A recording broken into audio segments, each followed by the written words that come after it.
Pitchford. I'm the president of Gearbox Software and director of Brothers in Arms. I'm Mike Neuman. I'm the writer on Brothers in Arms. So we're going to show you a deleted scene. This is from a scene called 9 Days Earlier. It was Chapter 2 in the game, and we cut it a few months before the end of production for a lot of different reasons, which we'll talk about. This was actually a really rough cut for me because I actually envisioned this really awesome little scene where he'd introduce all the characters, but we ran into innumerable problems while trying to get this in pacing and acting and just a bunch of stuff. The guy up on the cot there, that's George Risner. He's actually the tank commander that you link up with at Vierville, and there's a backstory between him and Baker, and we do a lot of exposition with the backstory of him and Baker and some other things that we ended up cutting a lot of that exposition and a lot of that backstory out of the game. A lot of it involved just Baker and Risner being kind of like high school friends and chums, and involving Baker's dad dying and leaving this one relic to him, this pistol that Risner somehow got. The objective was that this pistol would kind of pass around to people, and it's like the death pistol, they die. So it starts out with Risner having it before he eats it at Dead Man's Corner. Yeah, everyone in an earlier version of the game, everyone who got this pistol would die, but it was really a symbol of this relationship between Baker and his father, and it helped Baker understand the transition between a soldier's initial duty to his country and really what he arcs to, which is about the brotherhood between soldiers and the commitment to the man next to him. When Baker's father left, Baker as a child didn't understand that commitment.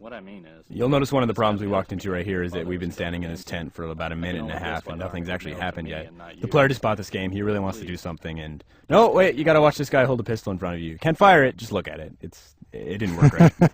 Yeah, we found that players really were interested in less about our characters at this point and more in understanding what the game's going to be. So you already went through the first few missions of the game, and you remember what that's like. Imagine if this sequence and what you're about to see was in there as well before you got to play the action sequences. We're passing the 2-minute mark, and maybe we're going to be let out of the tent here. No, Mac's going to talk to me. Not quite out yet. This is more like, this was totally unneeded. Mac basically like, all right, Baker, we're going to win, and just a little too much hooah here, I think. We had a lot of hooah in the game that you know, we felt important about at the beginning because, you know, these soldiers we always felt were better than us. It's actually Musa on the left there. He was a character who was supposed to be the 13th of squad and die on the plane, and this was going to be his introduction. Well, now he's pretty much not in the game because this was cut. So there he is. There's Musa, the 13th squad member. This was actually really interesting and another sad cut, but we got a voice actor and tried to get him to imitate Eisenhower, a very famous photograph from World War II. Eisenhower sounded way too much like Paul Harvey, and this just did not work. Yeah, imagine, you know, Hartsock's responding. He says, "Are you scared, son?" And Hartsock says, "No, sir." Look at me, son. It actually happened. There's a famous photograph of him at Greenham Common and a lot of stories about that, and we wanted to recreate it. This is also kind of painful. Little Zanovich and Obi here.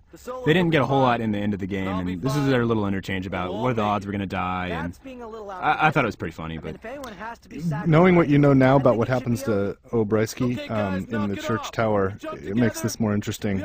But, you know, it's all exposition again, and we're not playing yet. Yeah. So we're just walking around looking at guys and hearing them talk to each other. This is another good one, a little tidbit for everybody playing. Hartsock does have a daughter, so this is what this little interchange is about. He's scared he's never going to see his daughter again. There's also a way to throw off the player and make everybody think he was going to die, but that was Cole in the tent there. There's a little Easter egg. There's McCreary right there. Guy looks like he's 14. Another little Easter egg. Here's Johnny Rivas. You might remember him from the Penny Arcade stuff. He's the one that drew all that, so there you go. Rivas, you probably also watched die very quickly in Purple Heart Lane. He went out with honor.